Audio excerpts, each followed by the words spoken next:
زعلان مني لحد عندك انا جايلك، يا رمزي رد على موبايلك، ولحد امتى انا هحايلك، يا رمزي لو زعلان مني لحد عندك انا جايلك.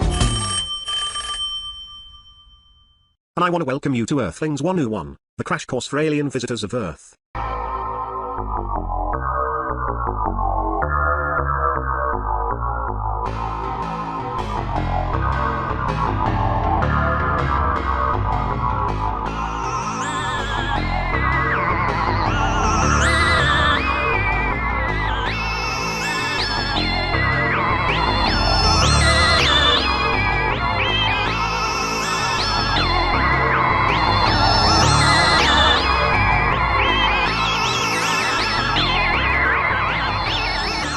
So, what is this course anyway? During the course, we will discuss everything an alien visitor needs to know about Earthlings and their planet.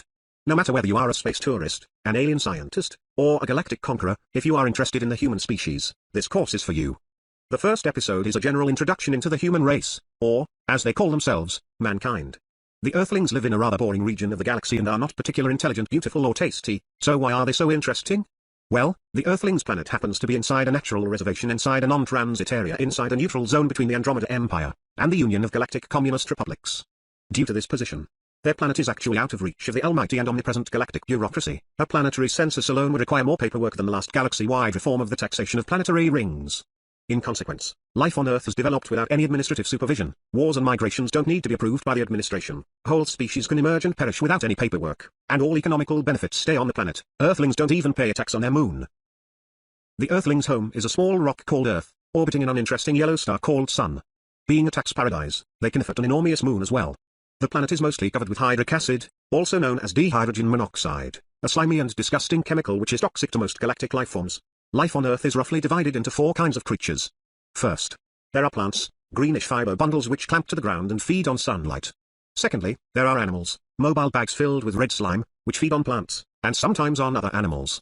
Thirdly, the Earthlings, pink slime bags which feed on animals and plants and do a lot of weird stuff in the rest of their time. This weird stuff is what this course is all about. And fourthly, there are gazillions of tiny little creatures called microbes which feed on pretty much anything else. However, microbes are so tiny that Earthlings can't see them with their primitive eyes. So, the Earthlings think that they are at the end of the food chain and consider themselves the dominant species of the planet. When you visit Earth, you may hear accounts on another kind of creatures, which feed on Earthlings, seek moonlight, and avoid sunlight and hydric acid. However, these creatures are not real, the Earthlings made them up. Making things up belongs to the weird stuff Earthlings are used to do. We will explain this in forthcoming episodes. Strategic advice. As mentioned before, hydric acid is abundant on Earth. So, if you are planning an invasion, make sure your vessels, battle suits and equipment are not soluble in hydric acid. There is nothing more embarrassing than your mighty invasion force melting away in a summer rain. Life on Earth is all about 3 things: feeding, reproducing, and not dying. Which is kind of redundant, as feeding is all about not dying, and reproducing and not dying are all about not letting the genetic code die. The genetic code is a quaternary code written on tiny molecules and stored inside the elementary building blocks of their bodies. It defines the creature's appearance, abilities and behavior, and the most successful genetic codes are those who make their creatures protect and spread the code. In other words, feeding, reproducing, and not dying. With time, animals developed a whole lot of tricks in order to get better and better at feeding, reproducing and not dying: natural weapons, size, useless but attractive antlers, or feathers, speed, protective shells, camouflage, the ability to climb, or even to fly. But when it came to creating the Earthlings, nature got lazy and gave them none of this. Instead, she just gave them a brain and told them to figure everything out for themselves. Which they did. Remarkably well, by the way.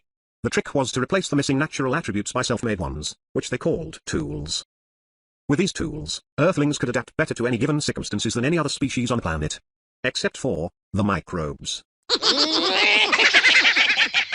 Tips for tourists. A vacation on Earth may be exciting, but it can also be very expensive. If you are low on budget and only want to spend the weekend, why not take a trip to the moon? It's not overcrowded, you'll have a great view on Earth, and you may even stumble upon some human artifacts. One of the best ways to keep eating, reproducing and not dying is actually killing. Earthlings are real experts in killing. Mankind is the only galactic civilization that invented the hydrogen bomb before the teleportation device. Earthlings kill plants for food, animals for more food, rival Earthlings to get their food and reproduction partners, and microbes not to be killed by them. Earthlings have even found a use for the inedible parts of plants and animals they killed. They wrap them around their bodies. This is called clothing. Having sophisticated clothing is something that attracts more potential reproduction partners, which may then lead to more killing. To prevent Earthlings from killing each other up to the last Earthling standing, they have developed something called society. Earthlings usually think that society is a big group of humans, but actually, it's more of an abstract entity. Society isn't something that actually exists, but that doesn't hinder it from having a strong opinion on pretty much anything. It tells Earthlings what to do, what not to do, what to eat, what tools to use, whom to reproduce with and what clothes to wear. Society basically imposes upon Earthlings the interests of the group, pretty much like genetic code imposes its own interests. The Earthlings didn't actually invent society, it developed with mankind. Society is kind of hardwired into their brain. See, in the center of the human mind is the ego, the part that observes the world and decides what to do. But the ego isn't alone.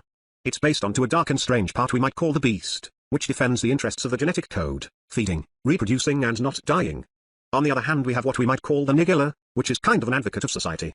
Whereas the beast tells the ego what he would like to do, the nigilla keeps telling him what he should do. The ego is, so to say, slave of two masters, whereas the beast tries to control him with things like pleasure, fear, desire and pain. The nigilla manipulates him with things like remorse, and the feeling of success. As the former one represents the needs of the code and the latter one the interests of the group, both often disagree. The ego passes most of its time navigating between the demands and interdictions of both parties, a process called, rather incorrectly, free will. Scientific advice. When you experiment on Earthlings, don't try to separate the three parts of the brain by surgery.